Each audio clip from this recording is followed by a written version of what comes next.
Welcome to A Progressive Voice. I'm your host, Craig Sweet.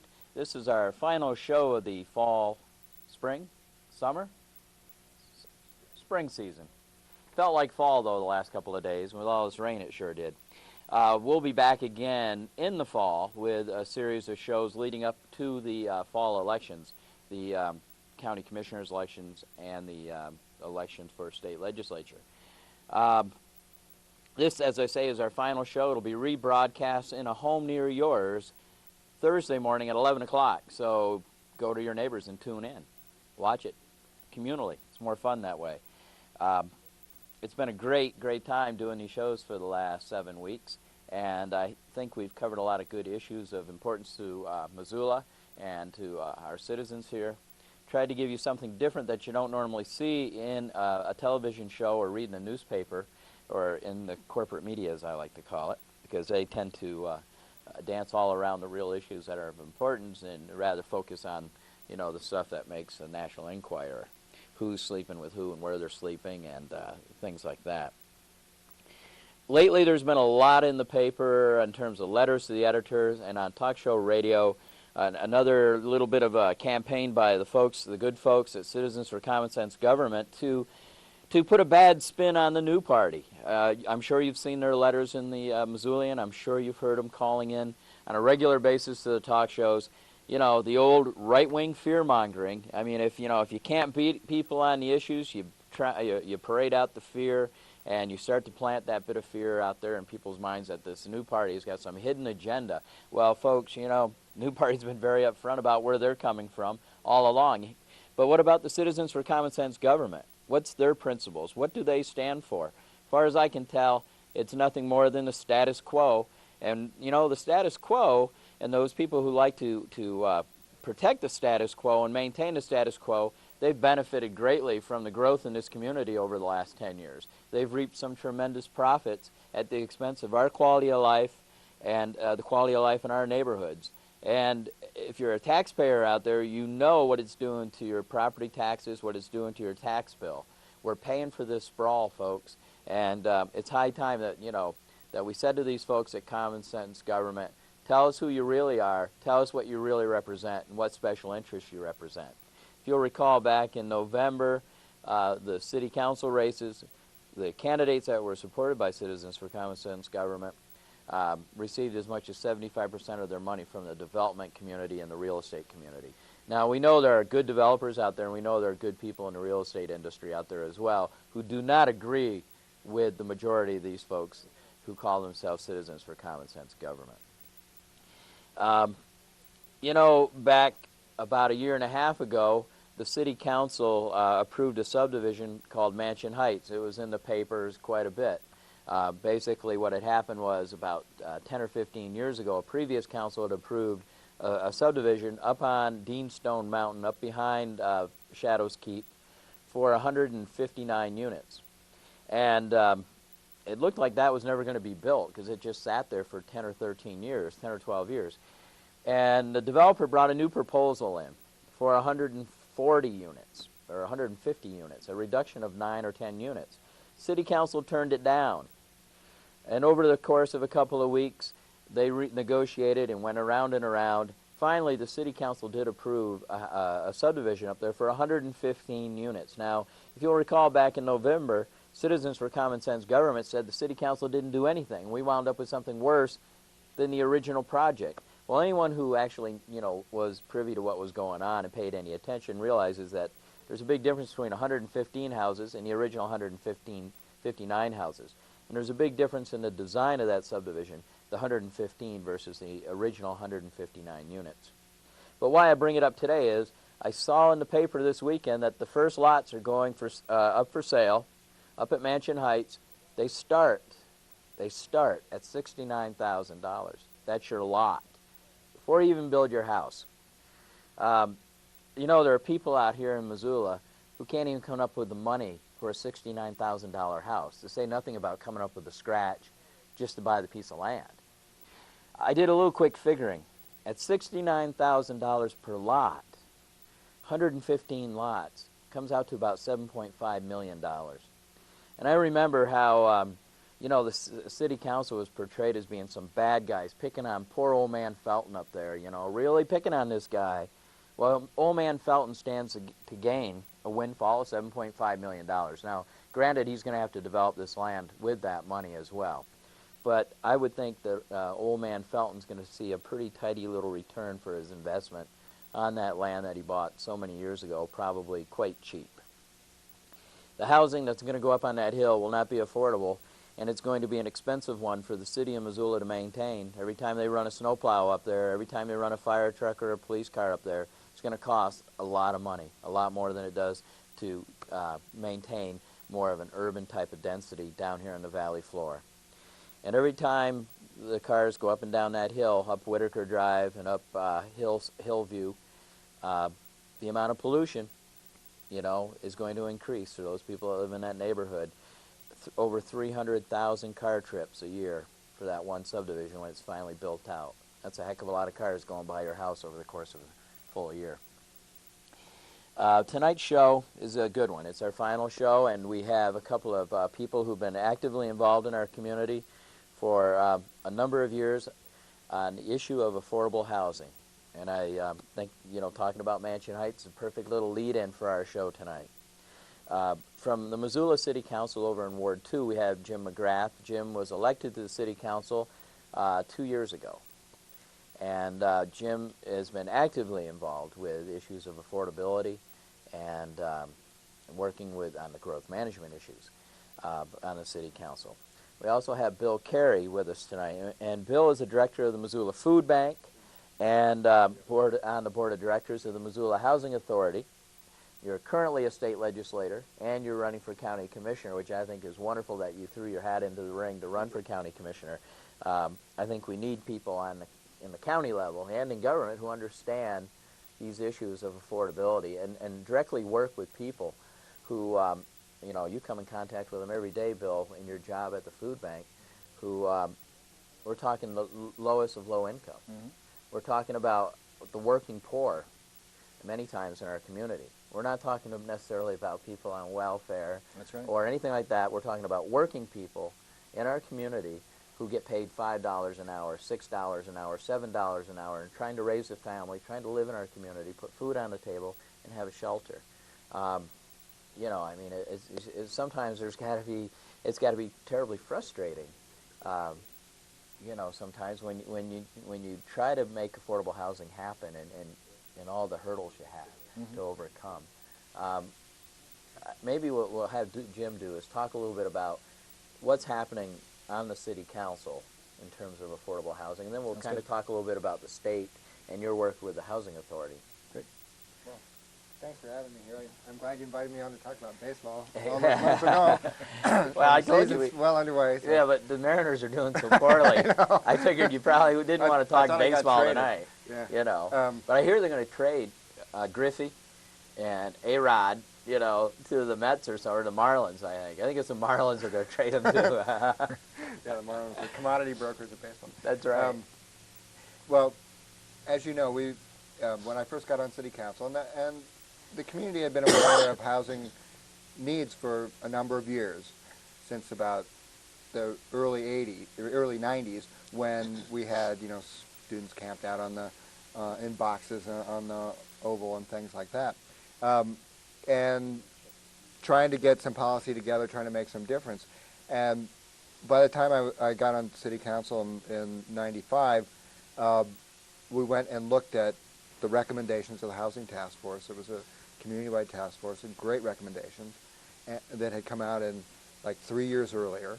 And out of like 18 recommendations, like half of one had been done, you know, and which is kind of, you know, so well, they had hired the housing coordinator. That's probably about it. And that was a struggle every year to keep the funding, to keep that person on the job. It was already temporary, and we're still struggling with that a little bit, but we've really, I think, helped solidify that as an important position. And one of the ways that we did that, by the way, is by intensifying our relationship with the housing authority. Because one of the things as we began to look into housing issues and how can the city get involved in this, it's like, well, the housing authority is actually an entity of the city. I mean, the city creates it as a separate agency. We said, well, why keep that arm's length distance?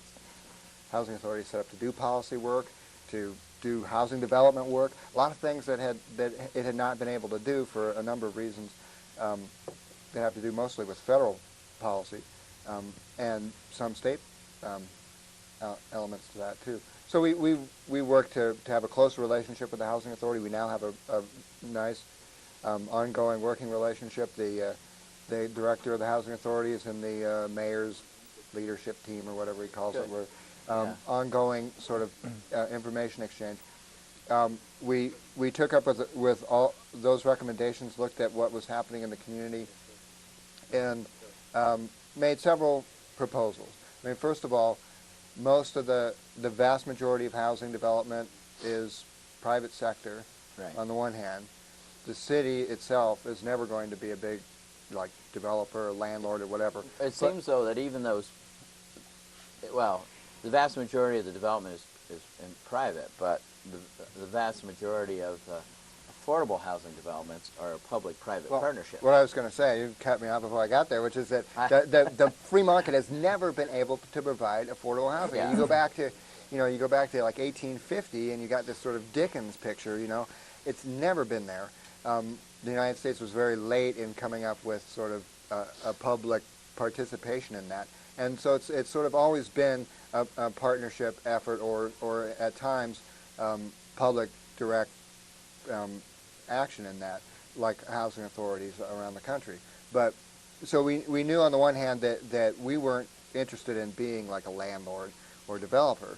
We've got so many good ones of those in our town as it is. We wanted to influence the way things happen, and there's a couple different ways that we've done it and are trying to do.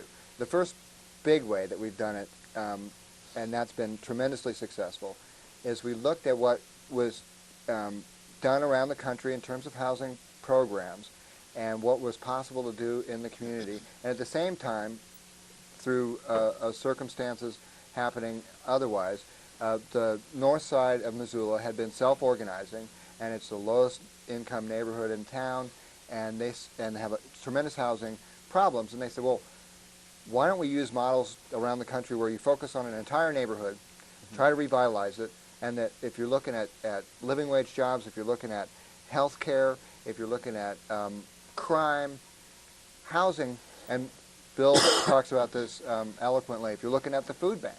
The reason people go to the food bank is because the first check they write every month is to housing. And if that check is more than 30% of what you make, you're going to be at the food bank. Right. Or you're going to be money left. Or if you're sick, you're going to be right. on Medicaid or worse. So so housing is a fundamental piece of any kind of neighborhood stabilization or revitalization.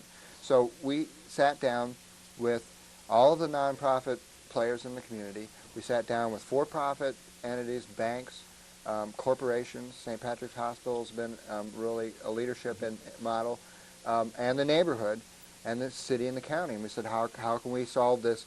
How can we pool all of our resources together and get a program going? So we now have the North Missoula Housing Partnership, which in 9 months of developing an equity pool for housing assistance, we were able to raise almost $300,000 in 9 months. Great. Which is just awesome. I mean, I was shocked. And we also have a rehabilitation program where we offer money to low and moderate income people to fix up their own homes. Very, very good rates. We're working with Habitat for Humanities, so you can leverage materials for their sweat equity kind of labor assistance and get more out of that. Tool library happening, paint the town stuff, a lot of stuff happening over in that one area, and we're starting to see pretty good return. So that's the kind of partnership that the city can come in with. We invested $50,000 of city money, and then the support of the housing coordinator and part-time, and leveraged over $300,000. That's the first thing we've done. So that looks at geographic neighborhood, pretty much. And I get a sense that a lot of times what the housing authority has been doing, though, is targeting people, a type of people, whether it's providing housing for this type of low-income people or people who need with disabilities or what have you. that? You look, or am I correct in that assumption, that the Housing Authority and some of the housing they've developed have looked at very specific groups of people? It has, but that's changed. Has it? Just recently, yeah, Missoula Housing Authority now has to take a look at, can you afford our housing to some extent? You know, the homeless, the most at risk of homeless and so on, we're at the top of the list. Yeah. That's all changed within the past year or so. The Housing Authority now has to pick up a larger share Really? of the cost, and so we have to look for people who can pay a larger amount towards housing. How big is the waiting list right now? Oh, I think it's around 600 600 families. And 600 families. I think so, and they're not taking any more applications. There's no point, really. It's been larger over the years. You know, the Housing Authority, I think, has done some very interesting work. When I joined the board 8 years or so ago, pretty much we were sitting around waiting for federal dollars to come along. Of course, Ronald Reagan had settled that pretty well by saying, well, there aren't going to be any more federal dollars to speak of. And it took us a while to kind of say, well, if we're not going to get it from the federal government, you know, where are we going to get it from? That's when we started to look around for ways to be entrepreneurial. We partnered with a mental health center and built some condominiums over on Eaton Street. And we're looking around now to do deals with developers who want to do affordable housing and who want to work with a public entity to help do that. Yeah. So things have changed just in the short time, relatively short time. I've been on the Housing Authority board. I'd say we have a very dynamic board. We're well staffed. I like being on that board now. It was real hard work originally, very hard work. One of the things the board had did. some problems about the time you came out of Yeah, the board. Was right. about the time they had some major problems. Well, we had a private kind of operator. Yeah. That again, I mean, this privatization business, in my view, doesn't Right. work No. because you know you've got very divided loyalties. You know, Right. we're going to make some money here, or are we going to serve the people? right. You know. That was a problem. I mean, I can remember being rather astounded that one of the first things they did was to pass around a book of photographs showing the latest trashed apartment, you know, Yeah. somebody who'd left. And I said, well, wait a minute. I mean, how often does this happen? Well, let's see. It's probably about 2% of our clientele. Yeah. And yet there was that kind of culture, you know. Right. So it took a while. A lot of us worked hard to change that around, and I feel good about the Housing Authority's direction now. We're still reliant on federal dollars as still flowing to landlords, subsidizing landlords and so on. I'd like to see us help subsidize housing co-ops, for example. Get some our people in a place of their own rather than renting it. Let's help them buy it, and let's help them buy it as a cooperative. I mean, that's one progressive thing that ought to be happening in this town. You know, this talk of the days when the city started to get involved brings up some kind of bittersweet memories, because some of the hardest work I did in this town was a couple of years after I got the food bank job. I started asking around. I said, well, who? Because we ask questions of people who come and ask us for help. You know, Yeah. how much are you paying in Yeah. rent? You know, what kind of income do you have? Well, it's the same now as it was then. Well, we're spending a good half of our income on rent. Sure. So I started to look around and tried to find somebody, some organization, some entity whose job it was to create affordable housing. Well, there wasn't anybody. I mean, there were people who, if they got the opportunity to write a grant, could do that, but they were writing grants for sewers as well at the county, all kinds of other things.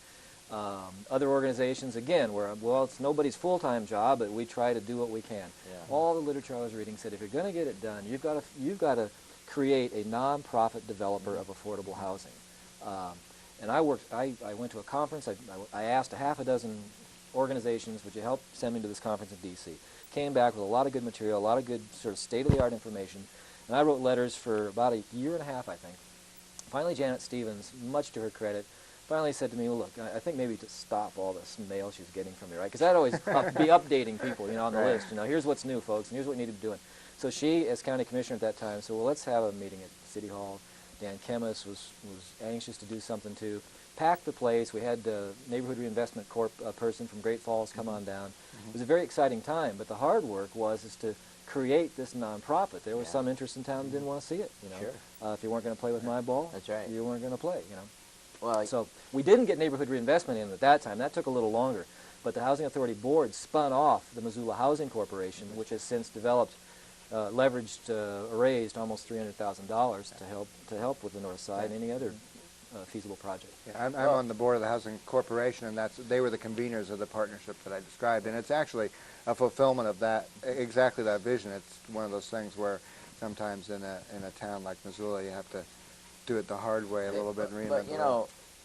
know, both of you, kind of hit it the same nail right on the head. That it's never been the priority of the city to to work toward expanding its housing stock or be actively involved in housing. And you know, and as Jim has said, you know, the city never has wanted to be a landlord or in the business of building houses and selling them, but there is a role for city government to play in housing and working toward having housing for its citizens. And it's the same with economic development. I mean, the city has never been actively involved in economic development. And you look at the resources that get spent at City Hall to help developers build $250,000 houses up on the hill. I mean, tremendous resources are given to them, you know, in terms of our engineers and our planners and everyone to help them through the process, and we bend over backwards. And, you know, that was always a frustration for me, Jim, when I was on the council early on, was nobody was really doing housing. And now it seems there's more of a commitment that the Office of Planning and Grants has and ironically, I think a lot of that is carryover from the county work, because they've done a lot of work in the housing and grant writing for housing, more so than the city. It's starting to change a little, isn't it? Yeah, it is, and actually I think the Housing Authority is becoming more of an active player rather as much as the grants office. But one of the big signs is you look at the revision of the comp plan right on the table before us tomorrow. We'll be talking about it some more. For the first time, it really has a housing chapter. I mean, you used to just kind of mention it. It was tucked in residential development, and now it's got an actual housing chapter for the first time. And that's really, you know, a signal of the direction that we're heading. And I think one of the other roles that the city plays that we haven't talked about is as rule maker, as regulator, and so on, that over the last 30 or 40 years around the country, Missoula isn't particularly different in that sense, we've made housing development of low-end housing, of decent family affordable housing, harder. Yeah. I mean, we've said, well, Mansion Heights, you know, if you can, let's put that up on the hill, let's make it a... Well, yeah. Not just government's made it harder, though, but the lending institutions have made it more difficult. They're more than willing to give their money for the suburban development or for the big development like that, and much more reluctant to take the chance on the low income. Yeah. But where I'm heading with that, though, is in terms of the rules of the city itself, the ordinances, the zoning ordinances, for example, that we have in subdivision ordinances, that structure the way development happens, and that a lot of our best neighborhoods, oldest neighborhoods that everybody likes, that are working class neighborhoods originally, can't build them now. They're basically zoned out. And so we're trying at this point to return to that. I was at a conference a few weeks ago where the head of the planning office in Orlando, Florida, which had some really exciting things to talk about. Well, one thing he mentioned was at some point they were trying to recreate these neighborhoods that were built in the 20s, and they went back and went to their 1926 original zoning law, and they readopted it. Yeah, no kidding. So it's like, well, hey, this is how this happened. You know, let's go back to that. Well, you know, some of the biggest critics of increasing density through, which is one thing that could happen through adopting the older zoning, which allowed for accessory dwelling units or the grandma's flat out back or the apartment over the garage. Some of those folks who just scream bloody murder about that live in some of those very neighborhoods that have tremendous accessory dwelling units. Right. You just walk the alleys of the university area and you can see lots of little carriage houses that have been converted or were long ago converted. Over on the west side, almost every corner lot has a back house. Yeah. I mean, it's a really traditional Missoula-style development, a Montana-style development. One of the interesting facts I came across at that conference, too, a few people have been sort of picking on Portland as this sort of really overly dense thing, and they said the average lot size was 5,600 square feet, which is basically our standard R1 or A size lot. In Missoula. So it's not like it's, you know. Well, we're getting so used to 11 and 12,000, 13,000 square foot lot sizes that we have with suburban development. That when we talk about a 5,600 square foot lot, we picture this little tiny crammed in house. Yeah. One of the projects that intrigues me, and Bill, you may know something about it, it's the one that the Human Resources Council did, I believe. It's up, off from... Yeah. Homesteads? Homesteads, yeah. Where there's actually home ownership involved in it, that they took their money and bought down... They're like $85,000 houses, but they use their money to buy them down to where they could be sold to people for 50 or something. They're carrying a second mortgage somehow on that. I'm not sure about that. It's almost like a rent-to-own. I mean, it's not quite, but I mean, you get in there with they structure the payment almost like the housing authority does, based on what they can do, afford. and then they can build that up. And they put a lot. I mean, that was a very creative project, but it took a lot of creativity and a lot of resources to create a handful of units. Right. They did 2 streets. One street was market, and the other was subsidized. And they used the market to help pay some That's of right. the subsidization. And so that was a good one. And then they did, sort of that creative financing stuff. And can I talk about housing as from a kind of progressive point of view, at least the way I see it? We at the food bank, we helped 2,100 different families last year. And 37% of them have somebody working. They average 30 hours a week at $6.28 an hour or something. So that's sort of their, that's their financial profile, kind of. Spending at least 50% of their incomes on housing. Yeah. Well, what I think is interesting is they almost all of them go back to their separate homes and apartments and really don't, as far as I can tell, belong to anything in particular. Right. They're all kind of suffering and struggling on their own. I see housing as a way, if we do it right, to help bring people together, to have some sense of power in numbers. That's why I think co-op housing, for example, is so important.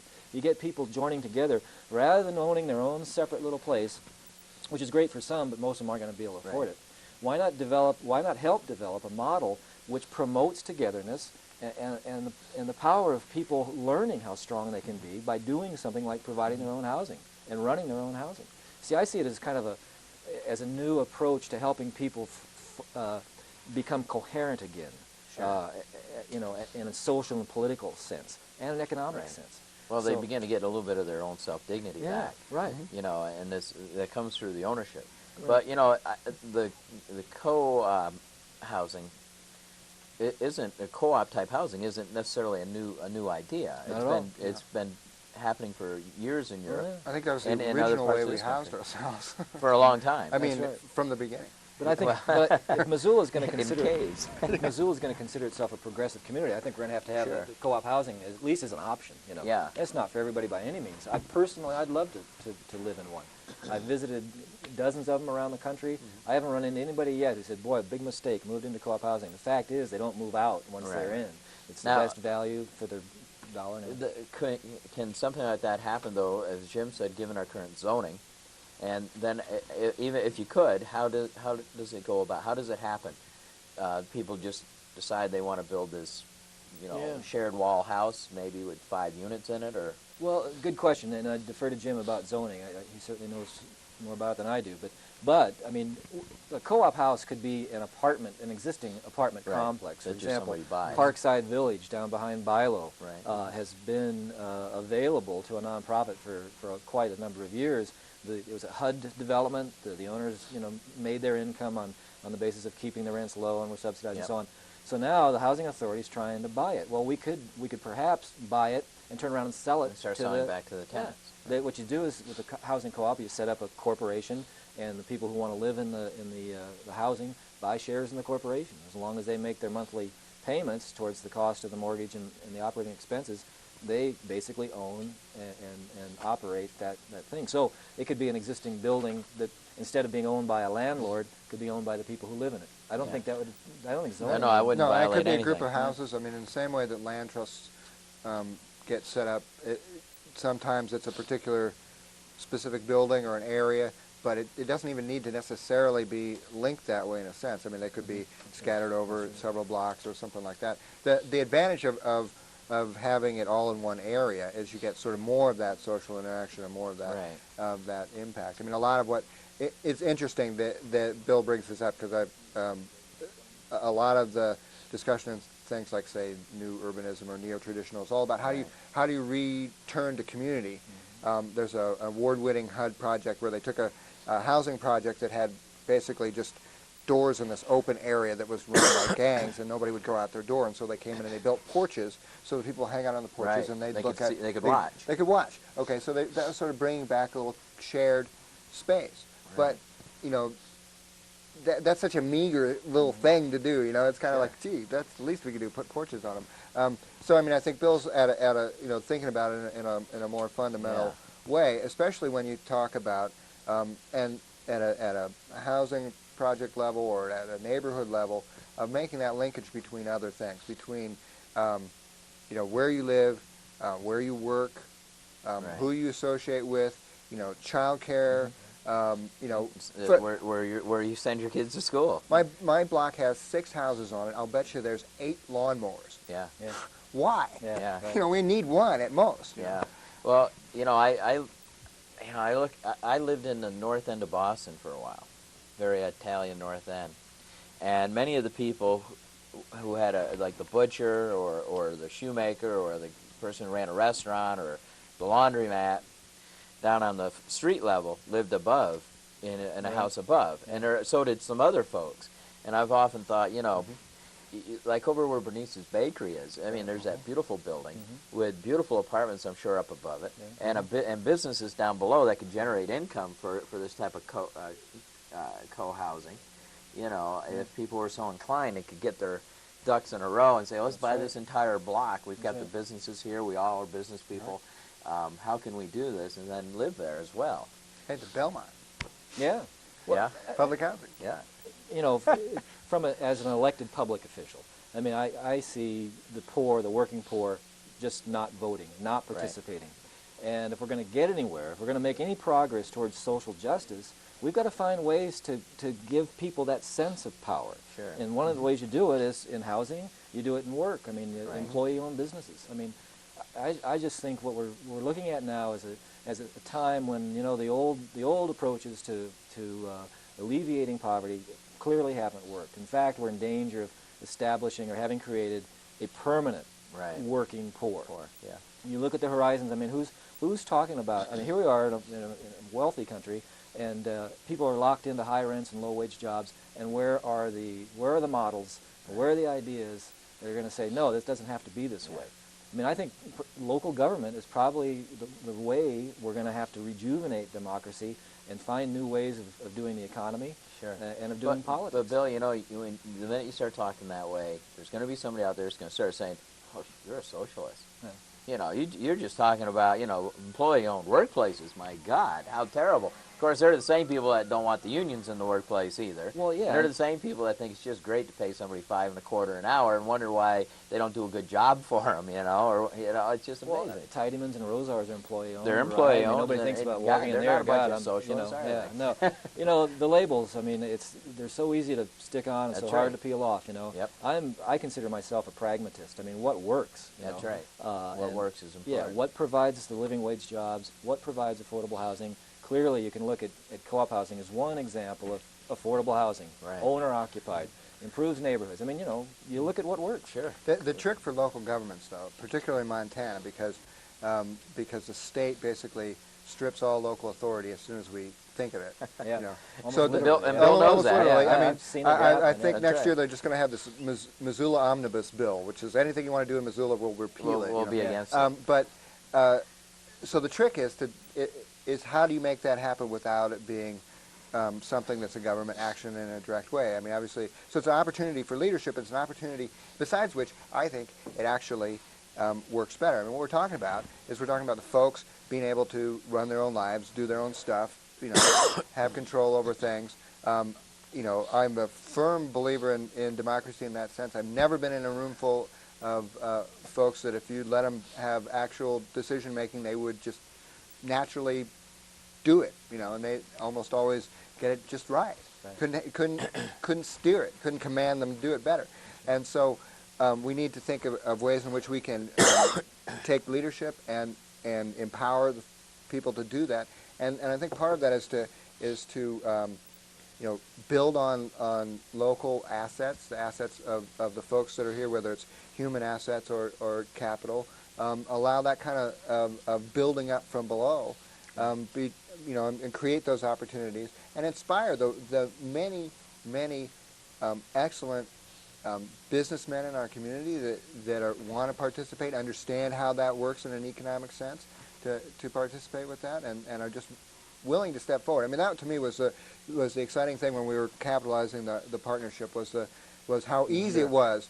They were just sitting there going, well, We've been for waiting. you That's to right. come to us. Yeah. Geez. Yeah. Okay. How much do you need, kind of thing? Not Yeah. quite. I mean, they had, okay, here's what we can do, but Right. and it was pretty good, and there's, I think there's quite a bit that we can draw in the community. But the trick always, as a local government official, is how do you sort of do that kind of dance? How do you almost create have to that do thing it subversively. Because if you're too open about it, there's going to be some interest that will just... Well, you certainly can't write it into law, It's 'cause hard, it'll it's get hard to repealed, do that. But yeah. Yeah, it really is, because Yeah. it does get repealed. Let's just kind of take a little leap here to something else. I mean, what's wrong, or what is, if anything, wrong with this whole American dream about owning this, house out in the country on a big lot? The median price of a new home is somewhere, around $135 to $140 right now. That's, median. Yeah. It requires an income of about $45,000 to make the payments. But more and more, I mean, all you got to do is drive up into Twightville up there in, Linda Vista, and they're just slapping those houses in like crazy.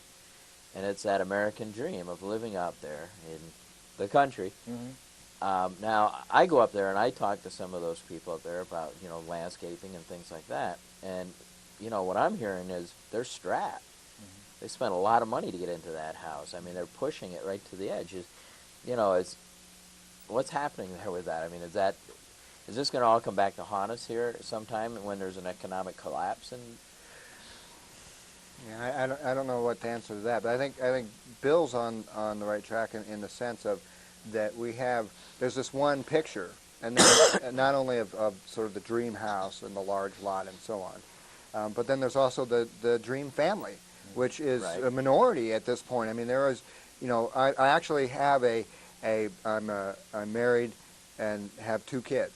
I'm completely an oddity, which Well, everybody we knew know that, coming right? in. Yeah. So Yeah. I mean, hardly anybody fits that demographic Right. anymore. Well, And- I don't know. I know the people that are moving up there to Linda Vista, for the most part, do fit that. And they got the Chrysler minivan to Sure. prove it. And 2 working people in the... And two working people. adults, Well, right? I'm not so sure about that, if they're all working, if both members of the family are working. I guess part of the problem with that definition of the American dream is most Americans can no longer afford it. I mean, But will those people, though, be the ones who will come and live in the infill developments? I think mean, what if do you you make have it- to do to get them to come down and live in infill? Well, I think first of all, you don't need to worry about that. I mean, the demographic is going aging. I mean, people they'll retire and move in to the small house with not much lawn to take care of, or the accessory unit that's now available because we made it legal in Missoula. That kind of thing. I mean, as their kids move out. As their kids move out And go to college, they'll there'll move be into different. something smaller. You have a whole array of families, of household units, single with children, 2 or 3 adults, all kinds of stuff. So, first of all, we have a lot of housing variety that we haven't been producing in the last 20 or 30 years that we need to do in a way that we've always done sort of organically over the years. But what you're kind of saying, though, is that the market is still building for the perfect family. They're still building houses for the You talked about the financial husband, wife, institution. 2 kids, and 3-car garage and lots of toys, and they're building for that. But in reality, the underlying market, what's really out there, is changing. The demographics Right. are changing. You talk about the financial institutions. I mean, that's the easiest mortgage to get. I mean, it's really hard to get a mortgage with 2 unmarried adults or something like that. It's like they start looking really weird. But they're going to have to evolve. I mean, they will evolve because as the market changes, they'll eventually catch up with that. But I think we need, as a community, to take some leadership and direct that. Your longer-term question about, what do we do sort of with these 1-acre parcels splattered all over the county as they start to catch up with us in cost, I can't really answer that. But I think the reason that I'm a strong proponent of growth management is because of my strong empathy for affordable housing. I mean, I'm there. And the number one thing you need to do in affordable housing is retain it. You can't force people out of their existing housing due to growth pressures, and then there's no place for them to go. Well, but, Bill, right now, today, just the markets. I mean, there's no other explanation for it, but just plain old the market has driven what was once the $35, $40, $45, $50,000 houses up to where now they're close to $100,000. Those older houses like that, that less than 10 years ago were 50,000 and under. That's right. And it's just the market has done it. No growth management boundaries, no, nothing, just the market. You know, and now you've got people out there saying, well, you know, we put a growth management boundary around, prices are going to race through the roof. And you know, you sort of see that differently, don't you? I mean, you favor some sort of growth management boundary. Very strongly so, yeah. I think we ought to go ahead and pass this comp plan with Chapter 6 in it and get going on it. But, you know, I see local governments having, and state and national governments for that matter, but local governments have helped subsidize sprawl. I mean, you know, you build your development out of town 2, 3, 4 miles, well, fine, we'll send the services out. We'll hire 5 more police officers. That's right. So if I'm elected county commissioner, I would start right away looking for how can the county help subsidize growth in the urban area. I mean, there must be ways. I mean, I'd take a look at what's worked in other communities. Portland may have its faults, but at least it was interesting. I saw a graphic. Portland is I think, the only major American city that actually grew less in area than it did in population. No kidding. Cleveland, on the other hand, managed to grow in area and lose population. Definitely a benchmark. We don't want to... Very liberal annexation laws in the state of Ohio.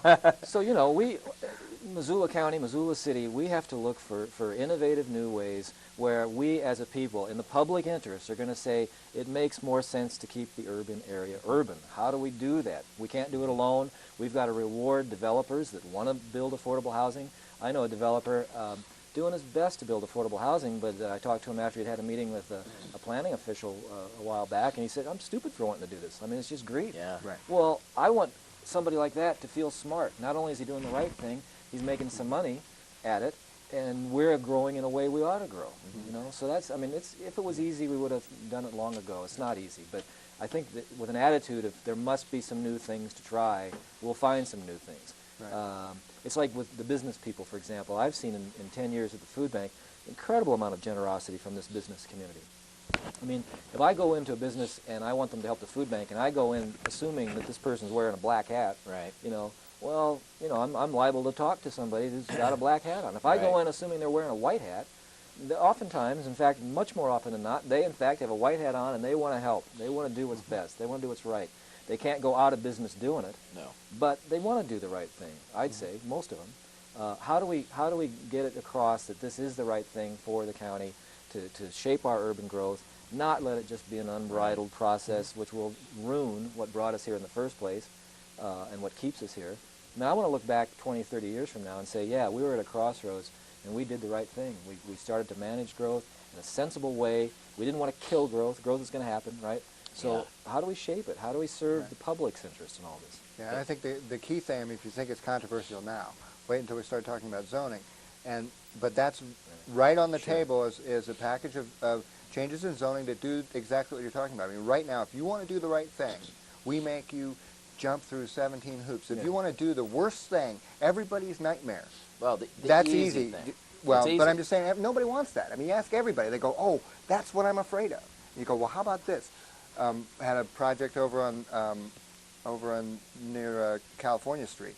Charlie McKenzie came in. He wanted to do this really nice home ownership project with smaller lots and little houses, and they were going to be like 600 square foot houses, and you could expand on them and all this cool stuff. Well, and they all said, well, we don't like it because they built multifamily next door to it.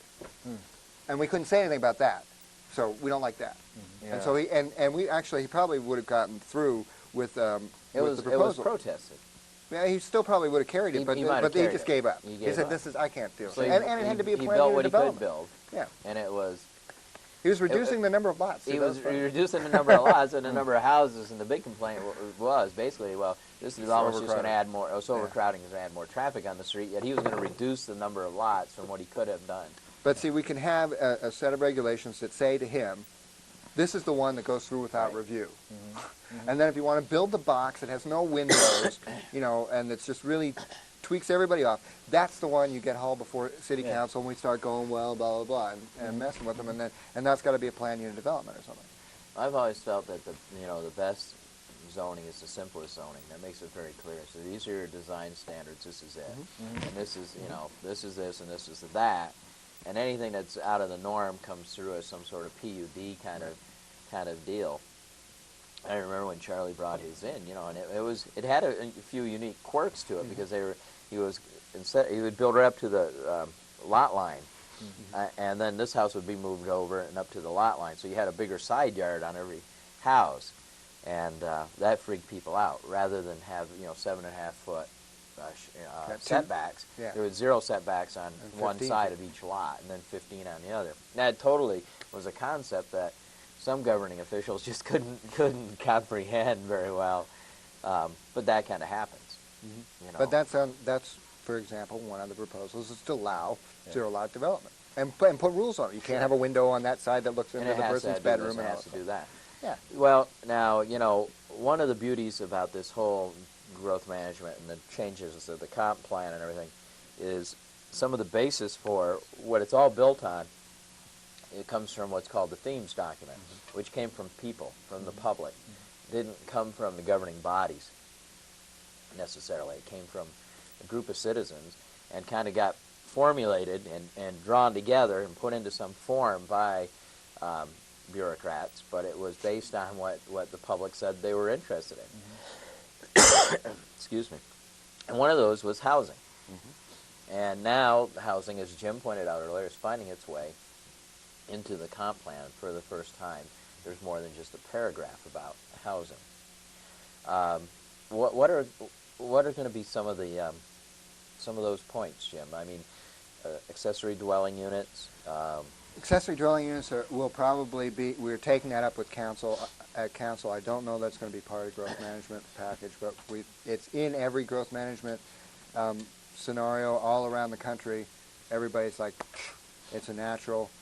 But it's a kind of specialized thing that we're going to be we're working with in committee and council.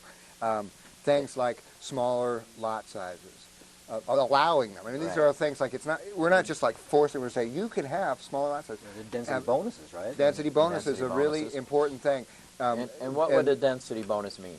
Well, a density bonus would mean that if you meet certain characteristics, you're hooked up to sewer, you have water, you're served by infrastructure, and you're providing a certain amount of housing for, like it might be a subsidized rental, or it might be home ownership opportunities. Or there's some other ones, if you're saving historic structure, or preserving a lot of open space. So there's other, sort of pick and choose, and you can add up, these things to a total of 50%, which means that if you have, say, if you're allowed 4 per acre, you could have 6 per acre on a 1 acre You could have parcel. an extra 2. You have an extra 2. Now, what that really means, it's very important for some neighborhoods to understand, is if you've got a vacant lot, the density bonus, you can't have less than 1. So if you have a 1 house, you can't have a quarter of a house bonus, right? Or a half a house bonus. It won't really affect those little infill things. What it'll affect is if you've got 1 acre, 2 acre, 3 acre, 5 acre parcel, you could then come in and start to actually make some savings. A 5 acre parcel would be nice, you could then, and if you had 4 or 6 per acre zoning, which is a reasonable kind of zoning that pushes it up to what adds up to being the kind of density that you see in the Lower Rattlesnake, you see in the downtown neighborhoods, you see in the older neighborhoods on the north and west side, over in your part of town. Nice neighborhoods that have, a manageable lot. Manageable lot. More than enough room. Neighbors, smaller streets maybe. Anyway, so density bonus will be nice, and that's one of the kinds of incentives where you say if you're inside of the urban growth area, then you qualify for density bonus. If you're outside, well, you don't qualify. We're not going to give you extra. You might density. later on. If we ever, if we have the infrastructure out there, you can meet all that stuff. Sure. Yeah. I mean, it's not. That's the other thing that's important. These are not like lines that are etched in stone. They do evolve over time. We would revisit them regularly, and we'd have to. I mean, we pretty much have to reassess. One day I just took a ride and went around and looked at some subdivisions and potential subdivisions with one of our more prominent, not a developer, but engineer who works for developers to help them get their whole package through the governing bodies. And he and I drove around, and we took a drive down into Brookside. And it's like, well, what do you like? You know, and he was asking me, well, what do you like about Brookside, Craig? And I said, well, I like this, this, and this. And I started talking about the landscaping and the nice, quiet, narrow streets and the paths for people to walk on and the landscaping and the scale of the buildings. And he said, well, you know, we could build this. We could build these for a lot less money. But he said, you guys won't approve them. I said, well, what do you mean we won't approve them? He says, well, it's condominiums, the density. You got to have the density. But we can build this. We could build this and make it affordable. And, you know, and I told him, I said, well, you bring one in, and we'll approve it. You know, I mean, It'd be fun. Yeah, I mean, it would be nice if you could, you know, and why shouldn't housing that's affordable be good looking? Sure. And be nice looking housing. Another thing you asked me, just to rattle off some more stuff, townhomes. We had a project on the north side, and I think you may have been on council at the time. The guy built a duplex. Okay. Then he found like 2 owners. He came in. He had to do a planned unit development to split that duplex in half, so that 2 people could own it. Right before I left. Yeah, it was like it was totally pretty amazing. funny. It was like, what's going on with this? Yeah, it was totally silly that we would have this huge. I mean, a planned unit development is supposed to be, you know, you mix the golf course in with the, you know, the hospital and all the house, you know, and it's supposed to be this fancy deal, just to split in half. So there's some basic things that we don't do.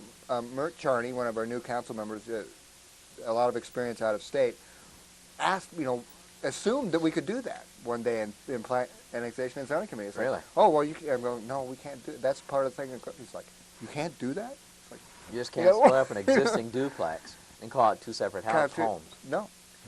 And of course, part of that goes back to your lending institution, not probably. Well, but he's, you know, in Alaska they can, and in Minnesota they can. Yeah. I mean, it's not a weird thing to have a townhome. I mean, townhomes are financeable around the country, and they're financeable here, actually. I think one of the great tasks that progressives have in government is to be able to make government much more responsive, you know, the taxpayer as customers, so to speak, you know. You folks are paying the taxes. What do we need to do to meet your needs without compromising the needs of the general public that we serve, you know? I mean, government, to me, is not a bad word. It's not a negative word. We are here to serve the people. I regard myself and others in government as public servants. Sure. So how do we as progressives make the government something that people can say, well, yeah, hey, I like this government, you know, by golly, they're providing the kinds of services I need, and I know I pay my taxes, but I'm getting a good return on those taxes, you know. Well, I think, you know, that's the big challenge that I've often found as a progressive is we do things, but we don't do a very good job of letting everyone else know that we did it. Right. And, you know, that may be just inherently the way we are, that we're not out there, you know, running it up a flagpole every 15 minutes saying, look what we did. That we just go out and we do the work and we make things happen. And, you know, a lot of what Jim is talking about and that you see in the new growth management plan that's coming up in the comp plan, that groundwork was laid over the last 4, 5, 6 years by people like Jim and Linda Tracy and Andy Sponseller, Michael Kennedy and yourself and me and lots of other progressive people and progressive citizens who have come and attended meetings. Right. And to get it to this point where we can actually talk about making these changes, even recognizing, first of all, there's a problem, and then being willing to do it. And it's been a very quiet thing. They would just, let's bring about some necessary changes to make it easier for people to own a house. And also, it's in many ways, it's just making economic development easier as well. And rather than focusing it on this narrow group of developers who are out there building market houses, let's expand it. Let's make this make it possible for people to get in there and do the type of development that's affordable and enhances our economy as well. Now, you know, let's just say, well, let's just talk for a minute about the state level, Bill. Does housing even ever come up?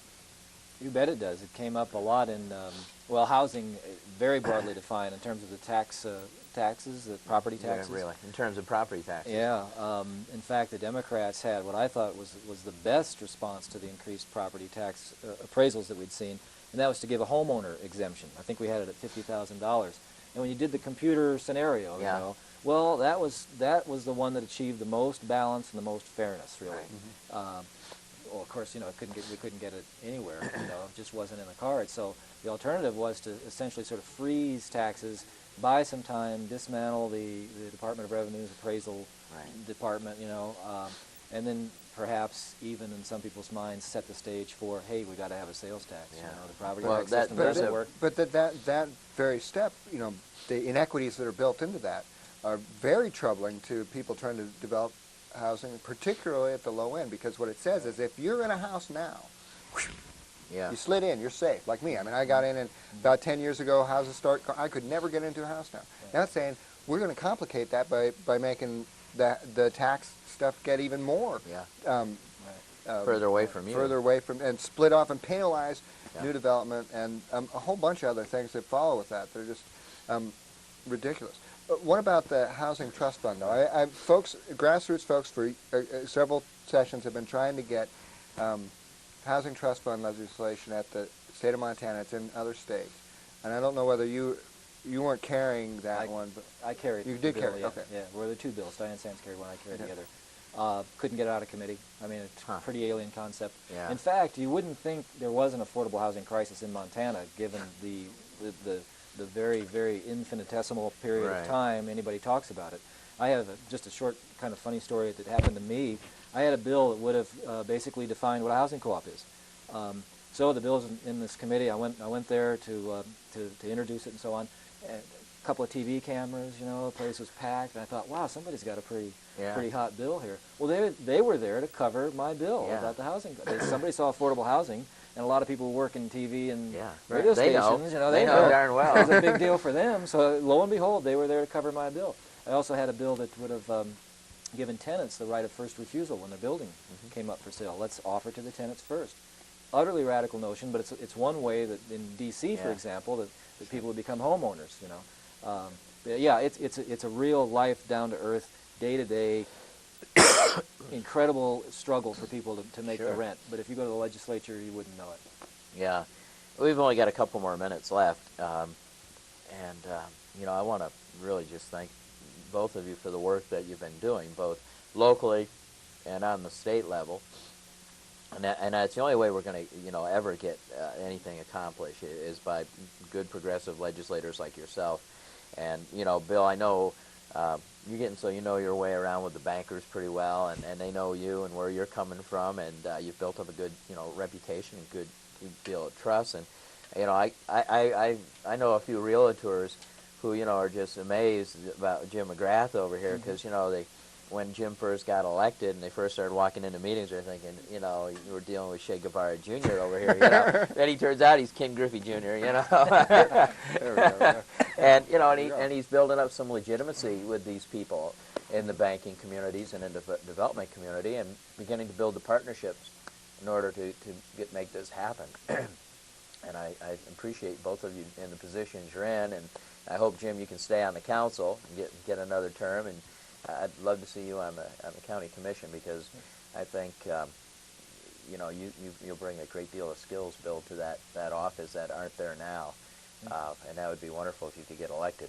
I want to just thank all you folks out there who have been tuning in, and I hope you have enjoyed our shows over the last 8 weeks.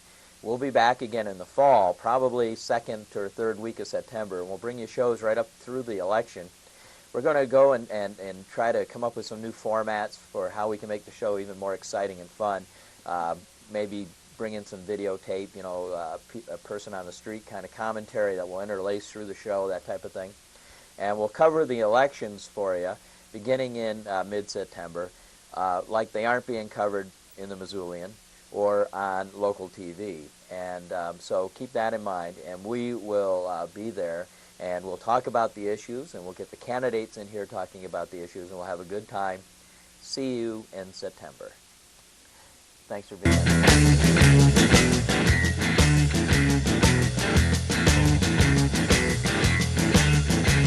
Now I've been thinking, babe, just what I would do if I could spend about 2 or 3 days, honey, all locked up with you. I got you on my mind, my imagination's running wild. I get to thinking about you, girl, I can't help but crack but smile, 'cause I could deal with it. I could deal with it. Yeah, I could deal with it, darling. Ah, what about you? We'll put some low-down music on to set the mood just right. Enough champagne and everything to take us through the night. And I'm so excited, darling, and I mean it from my heart. 'Cause you look so sweet in your head and your feet. I don't know where to start, but I could deal with it. Oh yeah, I could deal with it. Yeah. Hey, I could deal with it, darling.